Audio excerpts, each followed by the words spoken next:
CM Revanth Reddy సమక్షంలో ఇవాళ 124 మంది మావోయిస్టులు లొంగిపోనున్నారు. సాయంత్రం 4 గంటలకు మావోయిస్టులు ఆయుధాలతో సహా లొంగిపోనున్నారు. సుమారు 70 ఆయుధాలు అప్పగించనున్నట్లు సమాచారం.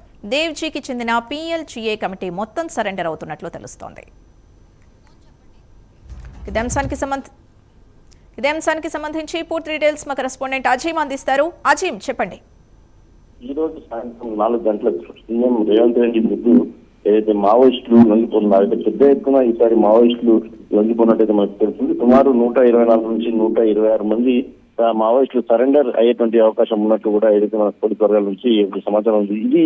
ఈ మొత్తం మావోయిస్టులు అందరూ కూడా దేవ్జీ ఇటీవలే ఏదైతే దేవ్జీతో పాటు మరో కీలకమైనటువంటి నేతలు 6 సెంట్రల్ కమిటీ సభ్యులు అలాగే స్టేట్ కమిటీ సభ్యులు కూడా లొంగిపోయిన విషయం మనందరికీ తెలిసిందే. సో ఈ నేపథ్యంలో లొంగిపోయినటువంటి సెంట్రల్ కమిటీకి సంబంధించినటువంటి సభ్యులు అయినటువంటి దేవ్జీకి చెందిన PLGA కమిటీకి సంబంధించిన సభ్యులు మొత్తం దాదాపుగా అందరూ కూడా ఏదైతే సరెండర్ అయ్యేటువంటి అవకాశం ఉన్నట్టు కూడా తెలుస్తుంది. మనం చూస్తున్నాం, దేశవ్యాప్తంగా కూడా కగార్ పేరుతో ఒకవైపు సెంట్రల్ గవర్నమెంట్ ఇప్పటికే ఆపరేషన్ మొదలుపెట్టింది. అనేక మంది మావోయిస్టులు చనిపోవడం కూడా జరిగింది. కానీ తెలంగాణ గవర్నమెంట్ లో, తెలంగాణ రేవంత్ రెడ్డి సర్కార్ హయాంలో మాత్రం ఇక్కడ లొంగుబాట్లు జరుగుతున్నాయి. గతంలో కూడా కొంచెం మంది లొంగిపోయారు, ఇటీవల కొంచెం మంది లొంగిపోయారు. సో ఇక్కడ పునరావాసానికి అవకాశం ఉంది అని చెప్పి భావిస్తున్నటువంటి మావోయిస్టులకు ఏదైతే తెలంగాణ ప్రభుత్వం ఇక్కడ పునరావాసం కల్పిస్తామని చెప్పి కూడా ఏదైతే పూర్తి స్థాయిలో భరోసా ఇచ్చినటువంటి నేపథ్యంలో వీరందరూ ఇక్కడ లొంగిపోతున్నట్టు తెలుస్తుంది. ఇటీవలే సీఎం రేవంత్ రెడ్డి కూడా ఢిల్లీకి వెళ్లి అమిత్ షాతో కూడా భేటీ అయి లొంగిపోయిన మావోయిస్టులకు సంబంధించిన పునరావాసం గురించి కూడా మాట్లాడి వచ్చినటువంటి విషయం తెలిసిందే. సో ఈ నేపథ్యంలో మరోసారి ఈ రోజు సాయంత్రం 4 గంటలకు అటు కమాండ్ కంట్రోల్ లో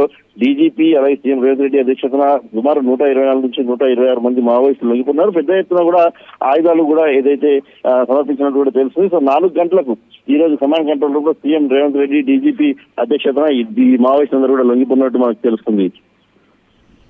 రైట్, థ్యాంక్ యూ అజీమ్.